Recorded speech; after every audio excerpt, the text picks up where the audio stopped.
ഇന്ന് ഞാനും പാത്തുകൂടെ തൊടിയിലൂടെ ഞാൻ നടന്നു പോകുമ്പോഴാട്ടോ ഈ ഒരു ഐറ്റം കണ്ടത്. വേറെ ഒന്നുമല്ല, ചൊറിയൻ തുവ, കടിത്തുമ്പ എന്നും ഇതിനൊരു പേരുണ്ട് കേട്ടോ.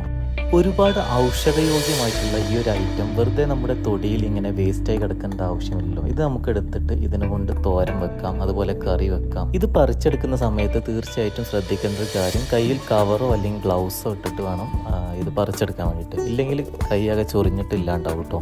ഞാൻ ഇത് പറിച്ചെടുക്കുന്ന സമയത്ത് പാത്തു വേറെ പൂക്കളൊക്കെ പറിച്ചുകൊണ്ടിരിക്കുകയാണ് കേട്ടോ. ഇത് എന്ത് പൂവാണ്, ഇതിൻ്റെ പേരെന്താണെന്ന് അറിയുന്നവർ തീർച്ചയായിട്ടും കമൻറ്റ് ചെയ്യണേ. കാരണം പാത്തുവിനോട് ചോദിച്ചപ്പോൾ എനിക്കത് പറയാൻ കഴിഞ്ഞിട്ടില്ല. വെറുതെ തൊടിയിൽ കിടന്ന് ഇങ്ങനെ നശിച്ചു പോകുന്ന ഒരു വേറെ തരം ചീരയാണ് ഇട്ടത്. ഇതിനെ എടുത്തൊന്ന് പരിചയപ്പെടുത്താൻ പറഞ്ഞപ്പോൾ നമ്മുടെ പാത്തു ഇതിനെ ജസ്റ്റ് ഇങ്ങനെ തടവിക്കൊണ്ടിരിക്കുകയാണ് കേട്ടോ.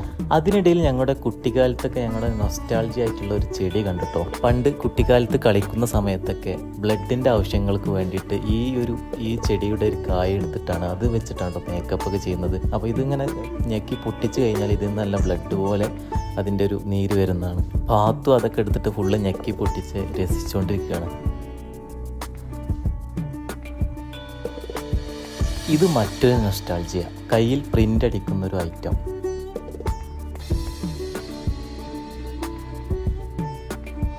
അങ്ങനെ ഇലകളൊക്കെ കളക്ട് ചെയ്തു, നല്ലൊരു പാത്രത്തിലാക്കി കവർ ഉപയോഗിച്ച കൈകൾ കൊണ്ട് തന്നെ നന്നായിട്ട് കേകി എടുത്തിട്ടു. കാരണം ഇതിൽ ചെറിയ പ്രാണികളൊക്കെ ഉണ്ടാവാൻ ചാൻസ് ഉണ്ട്. അപ്പോൾ നന്നായിട്ട് കേകി എടുത്തു. 2-3 പ്രാവശ്യം തന്നെ കേകി എടുത്തിട്ടോ. അങ്ങനെ ഒരു ചട്ടി ചൂടാക്കി അതിലേക്ക് വെളിച്ചെണ്ണ ഒഴിച്ചു.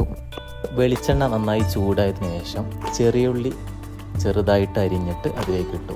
അങ്ങനെ നന്നായിട്ട് വഴറ്റി എടുത്തിട്ടോ. ഒരു ഏകദേശം നന്നായിട്ട് ഒരു ബ്രൗൺ കളറായി. അതിനുശേഷം കുറച്ച് വെള്ളം ചേർത്തിട്ടോ. ഉപ്പ് ഒരു 1/2 ടീസ്പൂൺ. വെള്ളം ഓവറാവരുത്, 1 ഗ്ലാസ് മാത്രം വെള്ളം മതി കേട്ടോ. പിന്നെ വിറകടുപ്പാണെങ്കിൽ ഒന്നുകൂടെ ടേസ്റ്റ് കൂടും.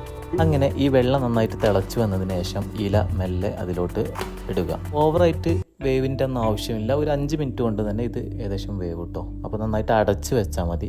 ആ സ്റ്റീമിൽ തന്നെ നന്നായിട്ട് വെന്ത് ഒരു നല്ല സോഫ്റ്റായിട്ട് തന്നെ നമുക്ക് കിട്ടും.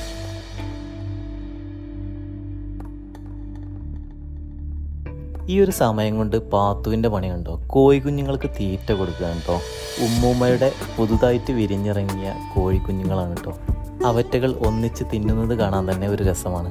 അങ്ങനെ ഞങ്ങളെ തുവക്കറിയൊക്കെ റെഡി ആയിട്ടോ, ഫുള്ള് സെറ്റായി. അങ്ങനെ ഞാനും പാത്തും ഇതുകൂടെ ഒന്ന് ടേസ്റ്റ് ചെയ്യാൻ പോവുകയാണ്. ഒന്ന് കഴിച്ചു നോക്കട്ടെ. ചോറിൻ്റെ കൂടെ ഉണ്ടത് ബെസ്റ്റ്. നല്ല വെന്ത ചോറുണ്ടെങ്കിൽ അതിൻ്റെ കൂടെ നല്ല അടിപൊളി ടേസ്റ്റാണ്. എന്തായാലും പാത്തുവിന് നല്ല ഇഷ്ടമായിട്ടുണ്ട്. പാത്തു നന്നായിട്ട് കഴിക്കുന്നുണ്ട് കേട്ടോ. നമ്മുടെ കുഞ്ഞുങ്ങളൊക്കെ സ്കൂൾ വിട്ട് വരുന്ന സമയത്തൊക്കെ ഇങ്ങനത്തെ ഒരു ഐറ്റംസ് ഒക്കെ ഉണ്ടാക്കിയിട്ട് അവരെ ശീലിപ്പിക്കും കേട്ടോ. ഭക്ഷണം കഴിച്ചാൽ നമ്മൾ ഈ പുറത്തുനിന്ന് ഹോട്ടലിൽ നിന്നൊക്കെ മേടിക്കുന്ന ഈ ഷവർമ, അതുപോലത്തെ ഈ ഫാസ്റ്റ് ഫുഡുകൾ, ഇതൊക്കെ മാക്സിമം ഒന്ന് അവോയ്ഡ് ചെയ്യാൻ ശ്രമിക്കുക. പറ്റ ഒഴിവാക്കണം എന്നല്ല, എന്നാലും നമ്മൾ മാക്സിമം ട്രൈ ചെയ്ത് നോക്കാം. നമ്മുടെ ഈ നാട്ടിൻപുറത്ത് തന്നെ നമ്മുടെ ഈ തൊടിയിലൊക്കെ ഒന്ന് ഇറങ്ങി കഴിഞ്ഞാൽ നമുക്ക് ആവശ്യമായിട്ടുള്ള ഈ അത്യാവശ്യം വൈറ്റമിൻസും പ്രോട്ടീൻസും ഇതൊക്കെ നമ്മുടെ ഈ തൊടിയിൽ തന്നെ ഒന്ന് ഇറങ്ങി നടന്നു കഴിഞ്ഞാൽ കിട്ടാവുന്നേ ഉള്ളൂ. അപ്പോൾ ഈ ഇലക്കറികൾ, ഇതുപോലത്തെ ഈ കിഴങ്ങ് വർഗ്ഗങ്ങൾ, കായ്കനികൾ, ഇതൊക്കെ കുട്ടികൾക്ക് ഒരുപാട് ഗുണം ചെയ്യും. അപ്പോൾ ഇങ്ങനത്തെ കാര്യങ്ങളൊക്കെ കുട്ടികളെ ശീലിപ്പിക്കുക. അപ്പോൾ ഓക്കെ, ബായ്. അപ്പോൾ അടുത്ത വീഡിയോയുമായിട്ട് വീണ്ടും കാണാം.